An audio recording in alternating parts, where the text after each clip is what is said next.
Placer hablar de este tema. Así que bueno, primero que todo, darle la bienvenida a todas las personas que se están conectando.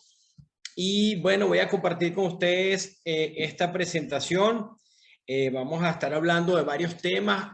Voy a, bueno, advertirles un poco, ¿no? Porque al final del día, algunos de estos temas son controversiales a un cierto punto. Y bueno, lo que yo voy a comentar el día de hoy a lo mejor puede romper un poquito el paradigma, algunas de las cosas que hemos escuchado por allí. Así que voy a hacer mi mejor esfuerzo para que, digamos, podamos entender un poquito todo este cambio de paradigma. Les voy a advertir que todo lo que voy a comentar el día de hoy son conceptos personales basados en mi investigación personal, ¿sí? Conceptos basados en mi investigación personal que con muchísimo gusto se los comparto y que al final de la presentación, si tienen algunas preguntas, algunas dudas, con muchísimo gusto se las puedo responder. Bueno, para ya iniciar nuestro tema, quiero confirmar que se está viendo la presentación. Perfecto, Osvaldo. Perfecto. Entonces, fíjense, vamos a hablar hoy de por qué las dietas no funcionan. Primero quiero hacer un pequeño recuento aquí para darle contexto a todo esto. Yo comencé en este mundo del bienestar, de la salud, desde que era un estudiante de medicina. En ese tiempo, cuando conocí de hecho la compañía, era un estudiante de medicina que comía como cualquier estudiante, ¿sí? Comía muchas harinas en la mañana. Regularmente en mi país se come todos los días con harina de maíz en forma de arepa o de empanada. Cuando no comía arepas o empanadas, comía pan. Cuando no comía pan, entonces tenía mis tiempos saludables donde comía frutas y jugos de fruta. Y también comía cereales. Pensaba que los cereales eran saludables, entonces comía cereales con leche. Claro que les agregaba a veces una frutita picada, regularmente un guineo, cambur, banano, y a veces le ponía un poquito de miel, porque todo eso me sonaba saludable, sabía muy rico, pero no entendía, bueno, después entendí que no era lo más saludable, aunque parecía. Eso hacía que a mitad de la mañana yo siempre tenía hambre, y tenía hambre de comerme algo dulce, o comerme alguna torta, un ponqué con un café con leche, una malta, un refresco. En el almuerzo siempre mi comida estaba acompañada de pasta o arroz seguro, a veces un poquito alguna arepa, algún pan para acompañar, y también casi siempre una bebida azucarada, ¿no? Una gaseosa, soda, refresco, algún jugo de frutas. A mitad de la tarde otra vez tenía hambre, me quería comer una meriendita. Y al final del día llegaba a mi casa y mi madre me había guardado lo que no había podido comer en el almuerzo, así que me comía siempre una gran cantidad de arroz, pasta, a veces un par de arepitas rellenas con todas sus cosas y con la bebida de preferencia que siempre era casi siempre una bebida azucarada. Así me encontraba yo en ese tiempo. Para ese tiempo me gradué de médico un poco más tarde, en el año 94, me gradué de médico y estoy en frente del aula magna de la Universidad Central de Venezuela. Por ahí está mi amiga Yoliver Luis, que cumplió año ayer, y mi patrocinador Guillermo Luna estaba por allí caminando también porque nos graduamos juntos de médico. Aquí les muestro un poco lo que ha sido mi proceso cuando estaba en los 25 años. Tenía gastritis, estreñimiento, cansancio, fatiga. Además tenía 8 kilos de más, 8 centímetros de cintura. Me sentía agotado regularmente. Yo pensaba que era por el exceso de estudio, de trasnocho, que también afectaba un poco, pero lamentablemente estaba inflamado. Siempre tenía gastritis, tomaba medicamentos, se me mejoraba, dejaba de tomarlos, me empeoraba.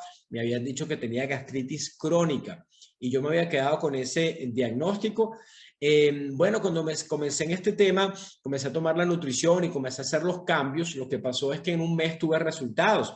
Logré perder esos 8 kilos, eliminar la gastritis, el estreñimiento, cansancio, la fatiga, ya no tenía hambre durante todo el día, parece que todo eso había desaparecido, me despertaba temprano en la mañana sin necesidad de despertador, tenía energía a toda hora, un mejor rendimiento deportivo porque hacía mucho ejercicio en ese tiempo y me di cuenta que todo el cambio estaba en mi nuevo hábito y en la alimentación. Aquí muestro mi foto a los 40 años, 15 años más tarde de tomar la nutrición y estos cambios, y ahorita algunos resultados un poco más recientes. Se supone que a medida que pasa el tiempo, uno debería permitirse, ¿verdad?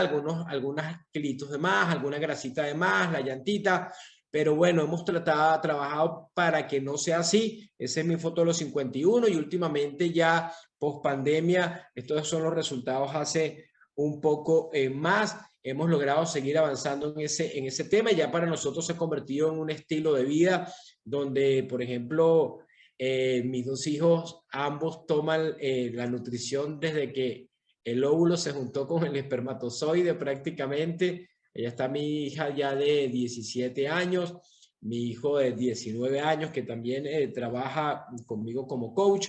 Y bueno, vamos a entrar un poquito en materia. ¿Por qué las dietas no funcionan? Primero vamos a hablar de qué es la dieta. ¿Sí? Esto es como uno de esos conceptos que vamos a encontrar cuando googleamos una palabra, el más acorde, el más completo, ¿verdad? Y dice que es el conjunto de sustancias alimentarias que se ingieren formando hábitos o comportamientos nutricionales para los seres humanos y forma parte de su estilo de vida.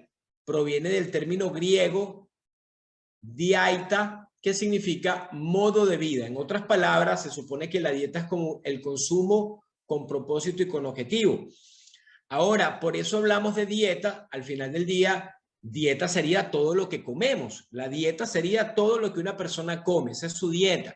Entonces nosotros escuchamos, sobre todo en esta era de las redes sociales, hablamos de la dieta keto, hablamos de la dieta paleo, escuchamos de la dieta low carb, escuchamos de la dieta mediterránea, escuchamos de la dieta vegetariana, ¿sí? Escuchamos de la dieta vegana o el estilo de alimentación vegano. Al final del día son una serie de pautas que cada quien adopta para comer.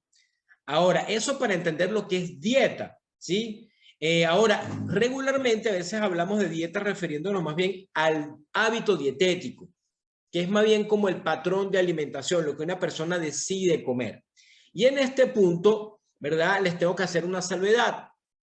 ¿Por qué decimos que las dietas no funcionan?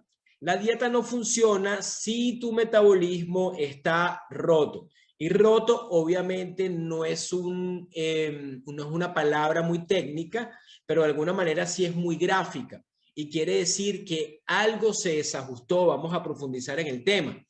Ahora, si tú tienes un metabolismo sano, teóricamente esa dieta sí podría funcionar. Ahora, ¿por qué hablamos de dieta? ¿Cuál es la dieta que no funciona?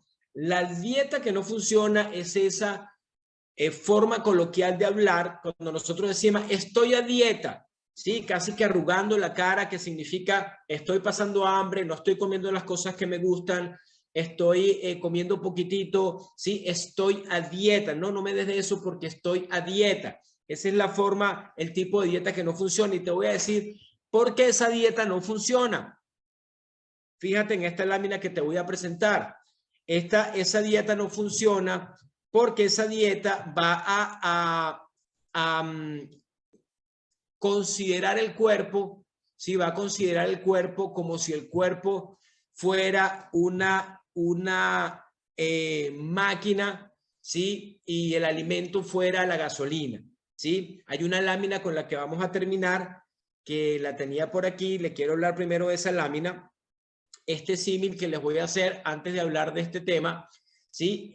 ¿Por qué decimos que la dieta no funciona? Porque la dieta, a esa dieta restrictiva, considera al cuerpo como algo aislado y considera que los alimentos, en este caso, serían como la gasolina, y que nuestro metabolismo sería como el motor.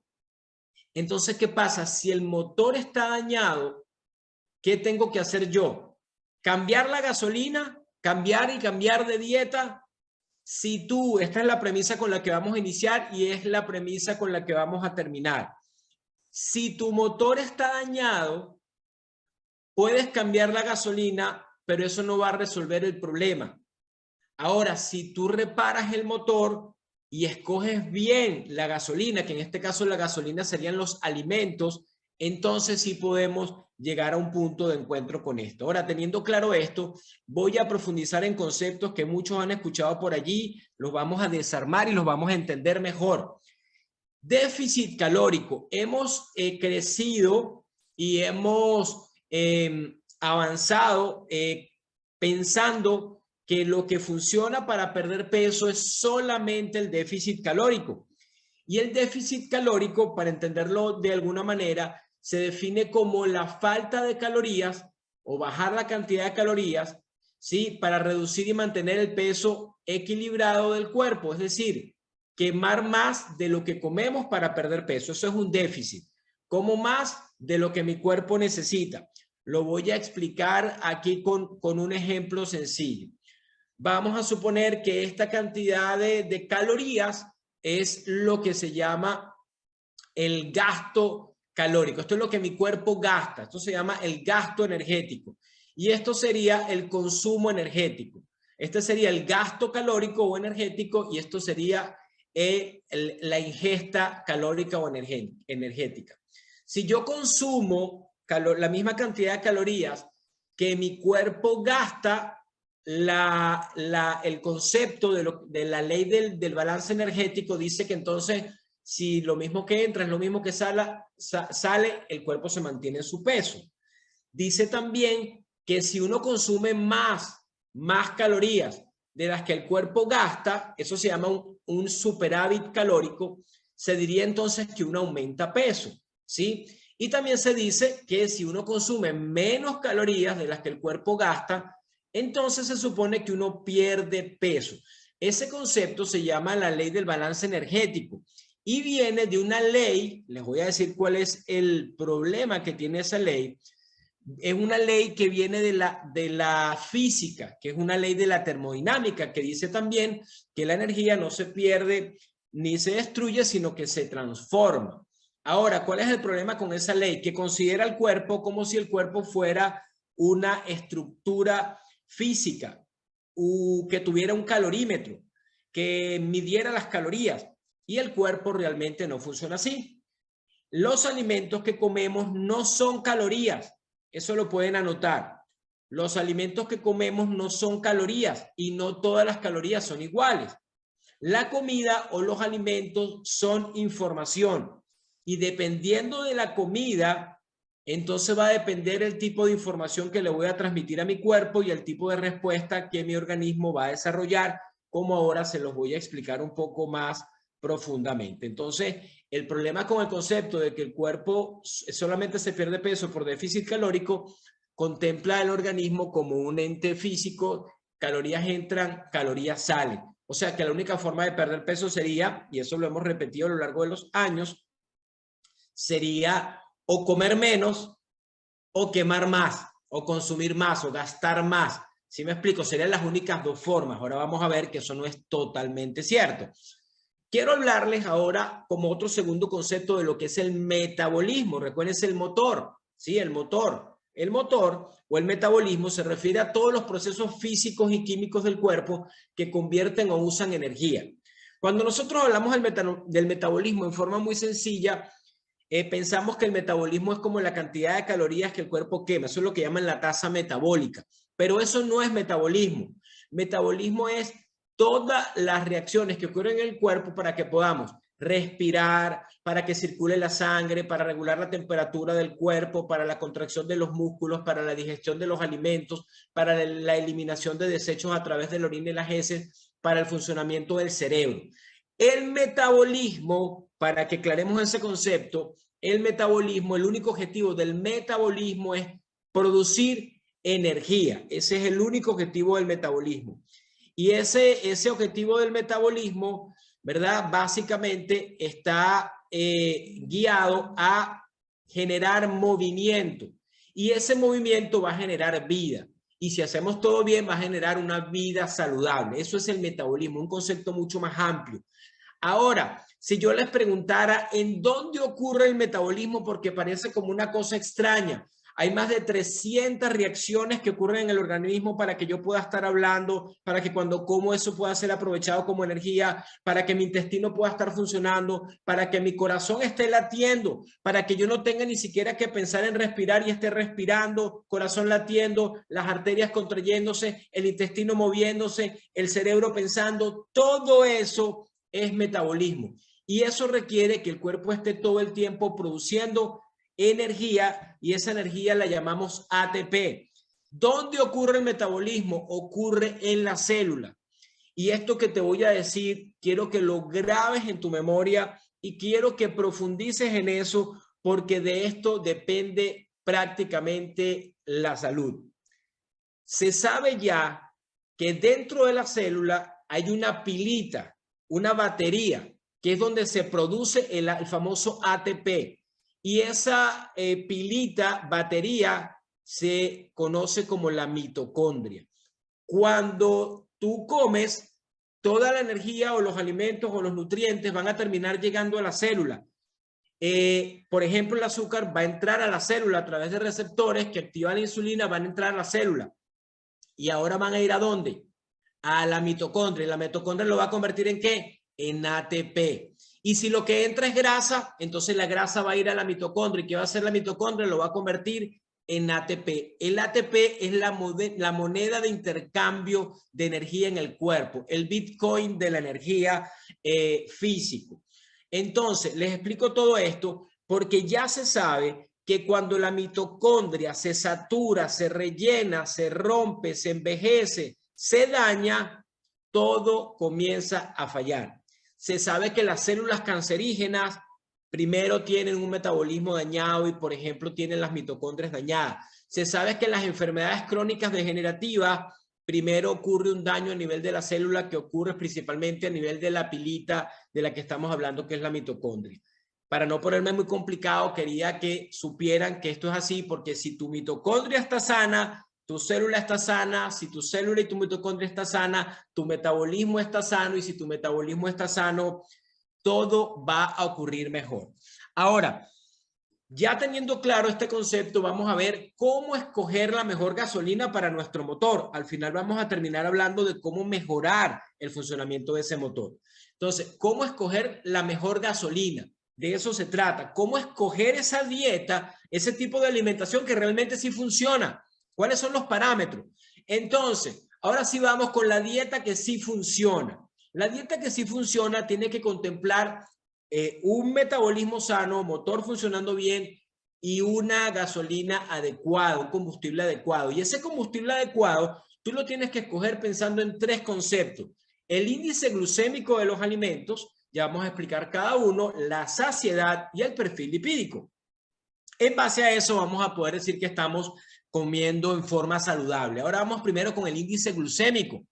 Es la velocidad con que un alimento eleva los niveles del azúcar en sangre. Esto que les voy a decir es muy importante. Fíjense lo que pasa en esta curva. Vas a ver que hay alimentos que tienen alto índice glucémico y alimentos que tienen bajo índice glucémico. ¿Qué es lo que pasa? El cuerpo necesita mantener una cantidad estable de azúcar en sangre. Esa cantidad está calculada. Imagínate cuánto es. 4 gramos de azúcar debe tener el cuerpo en sangre circulando permanentemente. No se olviden ese número, 4 gramos de azúcar. Cualquier cosa que supere esos 4 gramos de azúcar, en forma del cálculo que se hace para la medición del azúcar en sangre, el cuerpo la tiene que bajar porque es una cantidad de azúcar tóxica para tu salud. Después vamos a entenderlo mejor. Y el cuerpo va a hacer lo que sea para bajarla.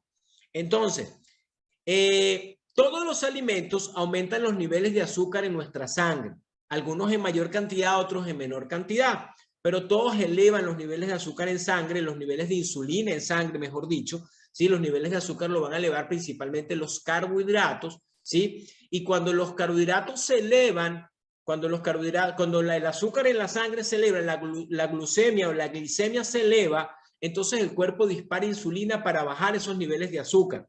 Y es la insulina la responsable de muchos de estos procesos primero, no es la enemiga del cuento, porque la insulina es necesaria para bajar el azúcar, pero no es para bajar el azúcar. La insulina es necesaria para que el azúcar entre a la célula, para que pueda ser utilizada por la mitocondria. Ese es el objetivo de la insulina.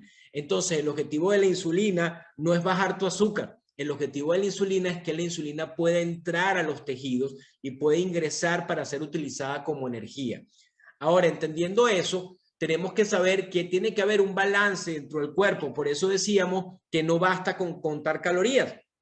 Hay que contar con cuál es el impacto que tienen los alimentos que comemos en nuestro organismo, porque los alimentos son información. Entonces, cuando yo ingiero un alimento y para mantener mis niveles de azúcar en sangre, hay dos hormonas que están siempre jugando, la insulina y el glucagón. La insulina la genera el páncreas y la genera como consecuencia de que se eleven los niveles de azúcar en sangre. Ese es el principal estímulo para que se libere insulina de parte del páncreas. Se libera la insulina hace que el azúcar entre a las células a través de unos receptores que se activan con la insulina y ahora ese azúcar baja en la sangre y ahora entra a la célula para ser utilizada como energía. Hasta ahí todo está bien. Si tú no consumieras ningún tipo de alimento, estarías, por ejemplo, en ayuno, en un ayuno prolongado, ¿sí? Tu cuerpo, no, o sea, tu páncreas va a generar otra hormona que se llama el glucagón, ¿sí? El glucagón va a hacer que el hígado agarre azúcar que esté, el glucógeno que está guardado en el hígado, o utilice ácidos grasos y los convierta en azúcar para mantener tu azúcar estable. Ese es el objetivo de estas dos hormonas. Ahora, si yo entiendo todo esto y entiendo que cuando yo como alimentos de alto índice glicémico, eleva mis niveles de azúcar y se dispara la insulina, ¿sí? Tengo que entender qué es lo otro que hace la insulina. La insulina, por un lado, hace que el azúcar entre a la célula y se utilice como energía. Hasta ahí todo está bien. Pero te tengo que explicar esto porque es muy importante. Fíjate, cuando tú comes, el azúcar se aumenta en sangre, ¿sí? Hagan así para ver que todo va bien, ¿sí? Ajá. El azúcar se eleva en sangre. Cuando el azúcar se eleva en sangre, el cuerpo libera insulina. La insulina hace que el azúcar se meta a la célula. La primera parte del azúcar va a ser utilizada como energía, como combustible. La primera parte. O sea que si yo me como algo con azúcar y me voy a hacer ejercicio o me voy a correr, el azúcar que comí se utiliza como energía. Ahora, si yo me como una torta de chocolate y me pongo a ver una serie en Netflix, entonces ese azúcar no se va a consumir. Ese azúcar, ¿qué va a hacer si no se consume? Si no se gasta, ¿qué debería hacer? Se debería almacenar. Y esa es la otra cosa que hace la insulina. La insulina hace que la primera azúcar se convierta en energía, pero si no utilizo la energía, el excedente de energía se puede guardar solamente de dos formas. Cuando me sobran calorías, me sobra azúcar, me sobra energía, el cuerpo la puede guardar de dos maneras. Primero, en forma de glucógeno. El glucógeno es como una molécula grande que tiene muchas glucosas pegadas y se almacena una parte en el hígado, si quieren anotar los más técnicos, 150 gramos. 150 gramos de glucagón en el hígado, de glucógeno en el hígado. Y en los famosos músculos, entre todos los músculos, entre 300, máximo 350 gramos. Vamos a hacer un redondeo rápido entre hígado y músculo son 500 gramos. 500 gramos. Y cuando ya llené los depósitos de glucógeno, que se guarda solo para emergencia, para correr, huir o atacar, ¿qué pasa con lo que sobra después que ya llené las reservas de glucógeno que no van a subir más de lo que les dije? Entonces el cuerpo lo guarda en otra forma de almacenaje que son las grasas. Entonces ahora vamos a reconciliarnos con las grasas, porque las grasas no son el enemigo. Las grasas son la forma en que el organismo en forma sabia nos guarda energía por si acaso lo vamos a necesitar. No se olviden del hombre de nuestros antepasados que tenían que salir a cazar, cazaban, comían y podía ser, tenían que comer de todo. Es más, estamos programados para buscar dulce, porque el sabor dulce está dentro de nuestra evolución, está asociado a energía rápida, energía que me puede dar para moverme, pero que me puede dar para guardar. Entonces, si el hombre ancestral se encontraba un panal de abeja y cualquier cosa que fuera dulce, se la comía toda la que podía para poder tener energía. ¿Hasta cuándo? Hasta que consiguiera la próxima presa, que podrían pasar varios días.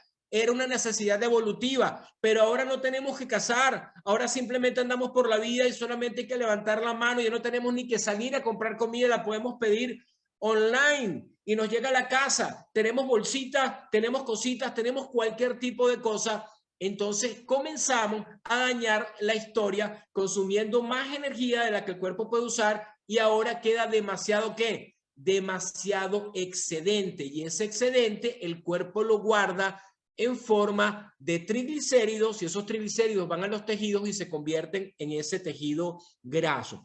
Entonces la grasa no es mala, la grasa son acúmulos de energía, el problema es que a veces es demasiado.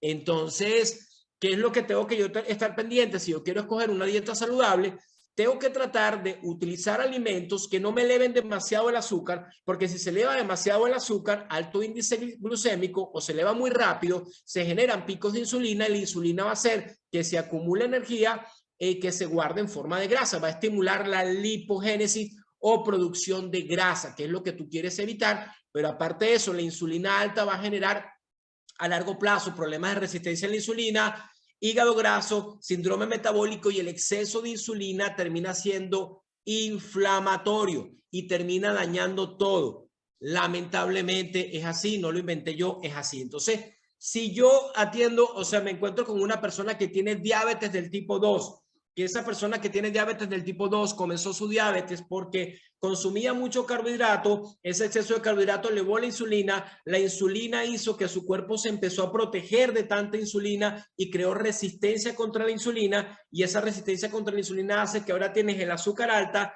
la insulina alta, pero como la insulina no puede actuar metiendo el azúcar, pero sí puede actuar produciendo más grasa, entonces produce más grasa, genera más inflamación, y esa persona ahora va al médico y le dice: tienes problemas de azúcar, tienes que tomar ahora hipoglicemiantes orales como metformina, por ejemplo, o si no tendrás que utilizar insulina inyectada. ¿Qué pasa si yo ahora le inyecto insulina a una persona que su problema no era la falta de insulina, que es como apagar el fuego con gasolina? Eso dicen los médicos que ya están de este lado de la revolución de la información, porque esto todo el mundo lo sabe. Pero hay otras partes de la medicina y de los nutricionistas que están de la parte anterior y siguen diciéndole a la gente: coma alguno de estos carbohidratos, no pasa nada, todo va a estar bien, tomes esa pastillita y todo va a estar bien. Ahora, si tú quieres escoger unos buenos alimentos, trata de escoger los que tengan menor índice glucémico. Tenemos otros entrenamientos para eso, pero quería hacerles solamente esa salvedad. Los que tengan índice glucémico bajo, o no abuses, digamos, yo hablo como de una semáforo. Hay alimentos que nunca deberías consumir, hay unos que podrías consumir de vez en cuando, y unos que puedes consumir, digamos, todo el tiempo. Segundo concepto para escoger bien los alimentos: saciedad. Es el proceso que determina el momento cuando se suspende el acto de comer, es decir, la delimitación del final de un episodio alimentario que determina la cantidad de alimento ingerido. O sea, significa estoy lleno, no tengo más hambre, ya me llené, ¿sí? Eso significa saciedad. Ahora, la saciedad no tiene nada que ver con el déficit calórico. Cuando una persona está en déficit calórico, anda con hambre todo el bendito día, toda la bendita noche, siente como que se está muriendo de hambre, literalmente.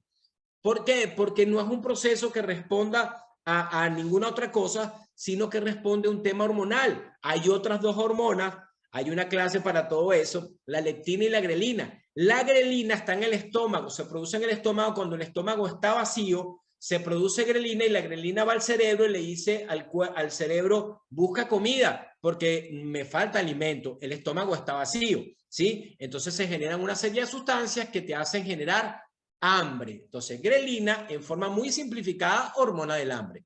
Leptina la produce el mismo tejido graso. El tejido graso produce la hormona leptina, la leptina va al cerebro y le dice al cerebro, ya no comas más porque estamos bien, hay suficiente energía, no tienes que buscar más. El problema es que cuando tengo mucho tejido graso, se debería producir más leptina y de eso ocurre. De hecho, eso ocurre. Pero cuando hay demasiada leptina, porque hay demasiado tejido graso, entonces, por decir ese circuito que va al cerebro, se satura y se genera una resistencia a la leptina. Entonces, una persona con mucho sobrepeso y demasiada grasa, se le rompe este ciclo y nunca tiene saciedad porque se rompió el motor, se rompió el metabolismo, ¿sí? Esto tampoco lo complementa el déficit calórico. Ahora, ¿qué hace que un alimento sea saciante? Esto es muy interesante de entenderlo como consumidor, ¿sí? Primero, el contenido de grasa le da saciedad a los alimentos. Segundo, el contenido de fibra no solo le da saciedad a los alimentos, sino que el contenido de fibra de los alimentos ayuda a bajar el índice glucémico de los alimentos. Porque la fibra, que también se considera un carbohidrato complejo, a diferencia del almidón, que es otro carbohidrato complejo, el almidón es una molécula de puras glucosas pegadas que cuando llega al intestino se rompen todo en muchas glucosas y se absorbe. Porque los enlaces que tiene el almidón se rompen con unas enzimas que tiene nuestro propio organismo. Desde la boca ya está pasando y luego también en el estómago, etc. Ahora, la fibra también es una molécula grande, también se considera un carbohidrato complejo, pero los enlaces de la fibra no se rompen. Entonces se queda como una estructura grande que no puede ser absorbida. Entonces la fibra se queda dentro de la luz del intestino y no pasa adentro de la sangre. No puede ingresar al torrente sanguíneo. De tal manera que la fibra se queda en la luz del intestino, allí cumple varias funciones, pero aparte de eso la fibra puede interactuar con el almidón y con alguno de los carbohidratos simples, puede como enlazarse con ellas y no las deja absorberse del todo. Entonces la fibra retarda la absorción de los otros carbohidratos y disminuye el índice glucémico de algunos alimentos. Pero también la fibra, como se queda en el intestino y capta líquido, etcétera, produce sensación de saciedad por más tiempo. Por otro lado, la proteína también no solamente te nutre, un componente estructural muy importante, sino que también te da sensación de saciedad. ¿Se acuerdan que el segundo elemento para escoger nuestra alimentación tenemos que escoger alimentos de bajo índice glicémico, número 1, o moderado? Ya hablamos del semáforo. Y en la fase intermedia vamos a tratar de escoger alimentos que sean saciantes, ¿sí? Vegetales verdes y coloridos, por ejemplo, ¿sí? Y alimentos ricos en proteína. Ahora, todos los alimentos impactan de alguna manera el nivel de insulina, los carbohidratos mucho, la proteína un poco menos, bastante menos, y la proteína prácticamente nada. En otras palabras, cuando yo consumo grasa, prácticamente no se eleva la insulina. Cuando consumo proteína, se eleva un poco. Y cuando consumo carbohidratos, se va a elevar mucho, sobre todo si son carbohidratos de alto índice glicémico o glucémico. Aquí hay un alimento muy interesante que yo consumo ya hace 29 años. Sí, es como mi desayuno habitual y este alimento tiene un bajo índice glucémico. Además contiene fibra. Además contiene proteína. Solamente le quedó como faltando la parte de la grasa porque es bajo en grasa. Pero siempre se puede acompañar de 3 o 4 Herbalife Line, por ejemplo, o otras formas de comer grasitas saludables. Pero este tipo de alimento es muy interesante porque cumple con varios de los objetivos, que uno de ellos importante es dar saciedad. Y si le pongo un poco más de proteína, te va a generar más saciedad. Tiene un índice glucémico más bajo que una manzana o que un tomate. Imagínense. Ahora, esto que les voy a decir parecería una teoría conspirativa, pero funciona así. ¿Cómo hago para que un alimento no llene? ¿Cómo hago para que un alimento no me llene? Voy a hacer un alimento que no llene, Bueno, vamos a quitarle la fibra. Eso se llama un alimento refinado, ¿sí? Refinado suena como que elegante, pero no, es sin fibra. ¿Cómo puedo hacer que un alimento no me llene? Quítale la grasa. Eso lo llaman alimentos light. Entonces, si yo a un alimento le quito la grasa y le quito la fibra, prácticamente estoy elevando ahora su índice glucémico, pero también estoy haciendo que ese alimento no sacie, y hay dos cosas que se combinan.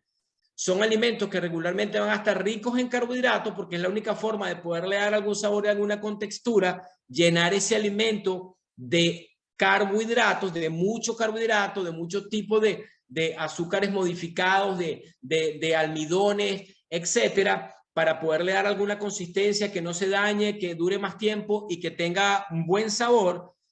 Ese tipo de alimentos ahora van a mantener la insulina alta. Cuando la insulina se eleva bruscamente, después de un alimento rico en carbohidratos, se eleva bruscamente, hace que el azúcar baje bruscamente, y cuando baja bruscamente a las 1 o 2 horas de haber comido un alimento de alto índice glucémico, te vuelve a dar hambre de carbohidratos, como me pasaba a mí cuando era estudiante.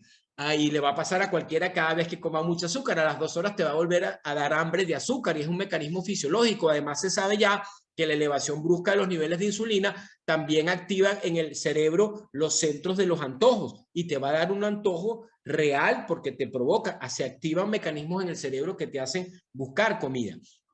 Ahora, eso hace que te dé hambre constante. En otras palabras, no sé si esto les suena, si te comes una, te la comes todas, ¿sí? Si te comes una, te las comes todas. Parece un eslogan publicitario de una marca de galletas. Y tú te pones a preguntar, ¿a quién se le ocurriría hacer un alimento que no llene y que la gente se lo quiera estar comiendo todo el tiempo? ¿Sí? Porque estos son elementos que utilizan la misma fisiología del cuerpo. Así es como funciona el cuerpo. ¿Quién podría hacer eso? La industria de la alimentación empacada, de los alimentos empacados, de la comida rápida, de los ultraprocesados, de la comida congelada y de toda esa cantidad de alimentos que, a propósito, ellos no son los culpables. Porque si yo soy una empresa y quiero vender mucho, yo quiero que mi alimento, ese alimento o ese producto, la gente lo compre mucho, se lo coma rápido y consuma mucho de todo eso. Por eso hay una abundancia de alimentos light y refinados que nos mantienen con ganas de comer todo el tiempo. La industria de los ultraprocesados vende más. Con todo lo que va pasando por comer de más, cuando no tenemos que comer, mantener niveles de insulina altos, resistencia a la insulina normalizada por la vida, un estado de inflamación crónica de bajo grado como que si fuera lo más normal del mundo. Es normal andar con la microbiota destruida, es normal tener 4, 5, 10, 20 kilos de más, es normal tener la insulina medio alta, tomo metformina y no pasa nada, es normal, todo lo normalizamos. Como todo eso se normaliza, entonces aparecen los síntomas de ese pequeño problema. ¿Y quién resuelve los síntomas de ese pequeño problema? La otra gran industria, que se llama la industria farmacéutica, que entonces crea medicamentos para tratar los síntomas, pero no ataca la causa. Parece teoría conspirativa. Vamos a dejarlo hasta allí. 4 mitos del déficit calórico y del hábito de contar calorías, y por qué esto podría no ser la mejor estrategia. Número 1. Los 4 mitos. El primero es que no todas las calorías son iguales. No es igual 100 calorías de pan que 100 calorías de brócoli. No es igual, o díganme ustedes si es igual, 100 calorías de ensalada que 100, que son vegetales, fibras, vitaminas, etcétera, que 100 calorías provenientes de un pan o de un dulce, por ejemplo. Entonces, como no son iguales, entonces contar calorías ya como que no es la única alternativa, y el tema del déficit no es lo único. Segundo, cada cuerpo es un mundo, o sea, todos los cuerpos no son iguales. ¿Qué quiere decir eso? No es lo mismo que una persona metabólicamente sana que entrena pesas y hace CrossFit ingiera 1000 calorías de más a que una persona con metabolismo roto, sobrepeso, obesidad y resistencia a la insulina se coma 1000 calorías. El que tiene el metabolismo sano, esas 1000 calorías no le van a hacer nada. El que tiene el metabolismo roto, esas 1000 calorías lo van a enfermar y van a dañar mucho más sus problemas, o van a generar más problemas de salud.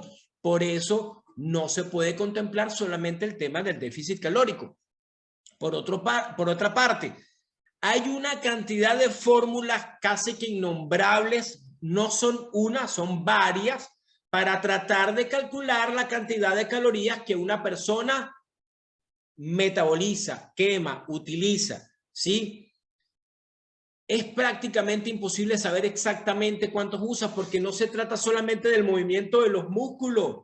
¿Cómo sabes tú cuántas calorías gasta mi corazón al latir? ¿Cuántas calorías utiliza mi intestino al moverse? ¿Cuántas calorías utilizo yo pensando? ¿Cuántas calorías puedo utilizar yo, por ejemplo, por la actividad física que no son ejercicio?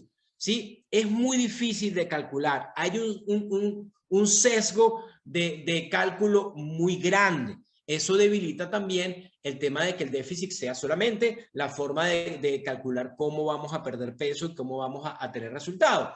Y además el temido efecto rebote, porque fíjense lo que pasa. El organismo funciona, bueno, en una forma muy sabia. Y si yo empiezo a tener esto no me lo inventé yo, eso está demostrado. Cuando yo empiezo a hacer una dieta restrictiva por mucho tiempo, y ustedes conocen gente así, a lo mejor alguno dice, a mí me pasó que estás todo el tiempo a dieta, no come nada, come como un pajarito y está con sobrepeso.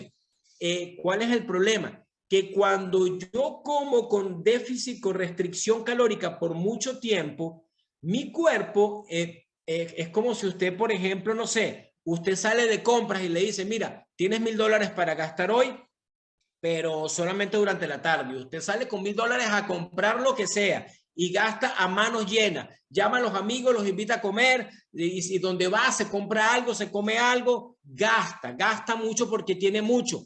Pero si usted le dice, mira, te quedan los últimos $10, no, ¿sabes qué? No gasto en nada, no voy a gastar en nada. Entras en modo ahorro. El cuerpo es igual. Cuando por mucho tiempo lo tienes en déficit o restricción calórica, baja tu tasa metabólica para preservarte. Es un mecanismo de supervivencia. Entonces todo funciona con menos energía, hasta el ejercicio. De tal manera que entonces la única forma no puede ser solamente bajar las calorías y hacer más actividad física, sino hay que contemplar el todo. No se preocupen, algunos ya están preocupados diciendo, entonces, ¿qué vamos a hacer? No te preocupes que esto ya la ciencia lo ha resuelto. Por un lado, ¿cómo sí podemos reconciliarnos con el tema del déficit? Que sigue siendo un concepto válido, aunque sea un concepto físico. Mueve tu cuerpo y gana fuerza. Necesitas ganar músculo y necesitas mover tu cuerpo. Segundo, no dejes de comer, sino come mejor. Le estoy hablando de conceptos básicos porque luego vamos a profundizar. Tercero, o sea, estoy diciéndote, escoge mejor los alimentos que ingieres, ¿sí? Y otra serie de cosas que vamos a terminar, con las que vamos a concluir. Haz actividad física, sí es cierto, pero trata de hacer entrenamiento de fuerza, no es solamente aeróbicos y baile en lo que te va a llevar al resultado o correr, sino necesitas desarrollar músculo, desarrollar fuerza por varias razones que te van a beneficiar a nivel metabólico. Y el tercer punto, para que esa pérdida de peso pensando en déficit sea interesante, es suplementarte en forma inteligente y personalizada, porque los suplementos sí van a ayudarte en varios aspectos de todo esto. Por una parte, reduciendo el apetito. Vamos a suponer, si yo me tomo algún suplemento a base de plantas, de hierbas, que me quita un poquito el hambre, eso me va a ayudar a disminuir la ingesta, de alimentos que no me convienen, claro. Ahora, si yo, por ejemplo, a un alimento que no tiene mucho fibra, le agrego un par de cucharadas de fibra activa, ahora le agrego fibra, ¿qué voy a hacer con él? Bueno, podría bajar un poco su índice glucémico y su impacto en el cuerpo. Cuando yo además consumo esta fibra que va a absorber parte de la grasa que no va a pasar al cuerpo, cuando elevo el metabolismo, ¿verdad? A través de bebidas termogénicas que ayudan de alguna manera a optimizar estos aspectos, cuando voy frenando un poco la lipogénesis o la producción de grasa, bajando esos picos o estimulando la quema de grasa o sustituyendo algunas comidas para sustituir una comida que puede tener excesos de muchos de esos macronutrientes como exceso de carbohidratos que te van a elevar la insulina, y yo cambio mi comida rica en carbohidratos con un impacto glucémico alto vamos a suponer las que yo comía siempre en las mañanas, un par de arepas, con un café con leche, con azúcar, tenía un alto impacto en mi insulina, y ahora cambio eso por un batido Fórmula 1 con una proteína, y ahora eso apenas tiene unas 120 calorías, pero aparte de eso, un índice glucémico muy bajo, ¿sí? ¿Estoy ayudando ahora a esta parte metabólica? Definitivamente sí. Además, algunos suplementos que te pueden dar más energía para que hagas más actividad física, mejoras tu performance y quemes más calorías. Y el último aspecto es el perfil lipídico. No menos importante, no lo voy a tocar en mucha profundidad, solamente te quiero decir que tienes que estar pendiente de cuáles alimentos podrían elevarte las grasas en el cuerpo, las grasas malas que se llaman. No voy a entrar en ese detalle, pero ya se sabe que hay grasas que llamamos buenas, aunque sean saturadas. La clasificación, tenemos una clase especial de eso. La grasa de los alimentos, la grasa que te comes no es la que te eleva los niveles de colesterol en sangre, sino es la grasa que se produce en el hígado como consecuencia de tener una dieta alta en alimentos con alto índice glicémico, sobre todo harina, azúcar, carbohidratos simples, ultraprocesados, etcétera, etcétera. ¿Cuáles son esas grasas malas que debemos eliminar? Obviamente los aceites vegetales se oxidan, son muy lábiles, y aparte de eso son inflamatorios, mucho omega 6, las grasas trans como la margarina, como la que está contenida en los ultraprocesados en sí. ¿Sí? ¿Cuáles son las grasas que sí? Bueno, básicamente ya las sabemos: aceite de oliva, aceite de coco, aceite de aguacate, ghee o mantequilla clarificada, la misma mantequilla, ¿qué otra cosa? Coco, el aguacate, las nueces, almendras, etcétera, el omega 3, obviamente el pescado, todos los peces grasos, por nombrar solamente algunos. Ahora, las grasas que tenemos que evitar son esas que se van a producir en el hígado como consecuencia de la elevación de los niveles de insulina, que van a llevar a resistencia a la insulina y a esta cascada de eventos que hacen que el cuerpo empiece a producir grasa en una forma exagerada, porque tienes todo el tiempo insulina alta, y la insulina alta todo el tiempo genera lipogénesis, genera grasa, producción de grasa en el hígado, triglicéridos exportándose por todo el organismo, y eso empieza a generar un proceso que se llama lipotoxicidad. Ese exceso de triglicéridos se va al tejido graso, ese exceso se queda a veces entre las vísceras, grasa visceral, a veces se queda en el hígado, hígado graso, a veces alrededor de las arterias, a veces alrededor del corazón, y al final del día va generando inflamación y un círculo vicioso que genera síndrome metabólico y a un montón de enfermedades que todos queremos evitar, como bajando los niveles de insulina. Si reparamos nuestro motor, o sea, metabolismo, para asimilar nuestra gasolina correctamente y escogemos bien nuestros alimentos, entonces hay una dieta que sí funciona. Y esta es la dieta que sí funciona. Alimentos nutritivos. La elección de los alimentos es clave. La ingesta suficiente de proteína no es negociable. 1,5, 1,8 gramos de proteína por kilogramo. Hidratación impecable. Tomar suficiente agua acompañada de sales minerales. Suplementar los micronutrientes es prácticamente obligatorio, es una necesidad, porque no está todo en lo que comemos, aunque comamos sano. Las grasas, preferiblemente las que hemos nombrado, ¿sí? Por predominio de los carbohidratos. Y estos consejos, ya para cerrar: ayuna por lo menos 12 horas. Le pueden tomar una foto a esto, sería como el resumen de cómo reparar el motor, la dieta que sí funciona después de haber escogido buenos alimentos. Ayuna por lo menos 12 horas, rompe tu ayuno máximo 2 horas después de despertar, evita los picos de insulina innecesarios, apóyate en una suplementación inteligente y personalizada. Un té de hierba es una excelente idea para iniciar tu día. Cuida tu intestino, sana tu microbiota, escucha tu cuerpo. No comas antes de acostarte, por lo menos unas 3 horas antes. Come para estar más saludable, no solo para perder unos kilos. Haz ejercicio, pero sobre todo, HIIT y fuerza. Cuídate del estrés, duerme bien, toma sol y ten contacto con la naturaleza. Sé parte de una comunidad para que te mantenga en esta onda. Cuídate también de las pantallas de luz azul, sobre todo una media hora, 1 hora antes de acostarte, y simplemente ten paciencia contigo, asimila esto y convierte todo esto en un estilo de vida. Allí sí el déficit podría funcionar, pero sobre todo el estilo de vida activo y saludable, porque cuando tú comes bien, te llenas, te sacias y no quieres comer más.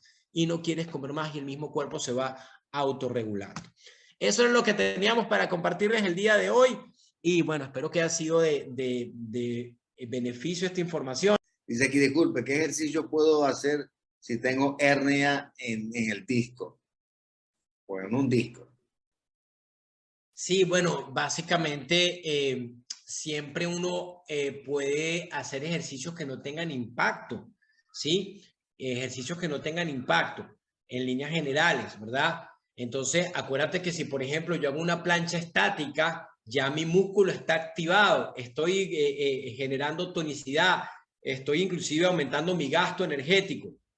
Entonces hay fórmulas para eso, obviamente. Siempre es bueno, hay que buscar especialistas en cada cosa, un buen fisioterapeuta que te ayude a estabilizar los músculos de tu columna, tu core, para que ahora puedas tener un mejor soporte a la hora de entrenar y evitar, por ejemplo, el impacto.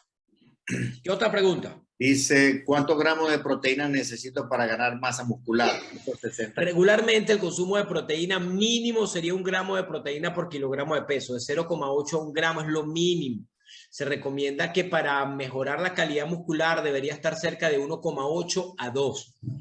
Un intermedio de 1,5 siempre va a ir bien, pero acompañado de entrenamiento de fuerza. No va a haber ganancia muscular si no hay entrenamiento de fuerza. Si no haces pesas, calistenia, a veces con tu mismo peso corporal, pero tiene que haber una progresión en la carga. Sí, por ejemplo, yo ahora mismo estuve en el gimnasio y estaba haciendo estos fondos haciendo paralelas, pero como ya perdí peso, entonces ahora quiero seguir avanzando, entonces ¿qué hago? Me guindé una kettlebell de 30 libras. Entonces ahorita estoy aumentando mi carga porque ya solamente mi peso no estimula mucho mi masa muscular.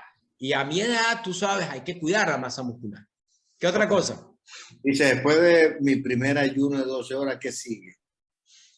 Después de tu primer ayuno de 12 horas, sigue tu ayuno de 13, 14, 15, 16. Yo hago 16-8 hace 6 años, pero a veces hago 18-6. O sea, ya yo como cuando me da hambre. Cuando me da hambre, ya no pienso en que tengo que comer y tengo que pararme a comer. ¿Sí? Ya como para completar mi cantidad de macronutrientes en la ventana de alimentos que decidí. No como obsesionado por los horarios. ¿Sí? Acuérdense que el ayuno intermitente no es más que una forma de ordenar el horario en que tú comes.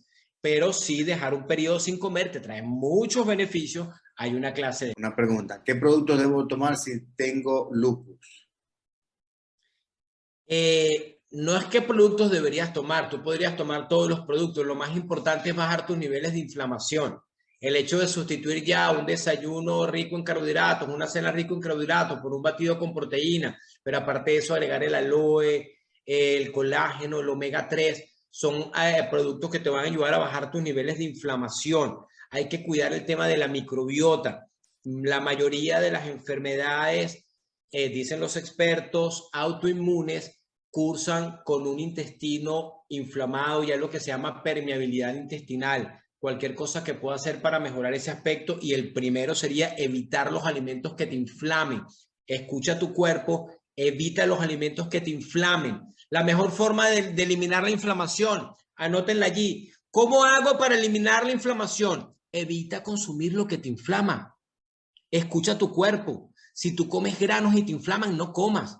Si comes azúcar, dulce, pan y te inflamas, no comas. No romantices. Es que mi mamá me preparaba esa comida y ya...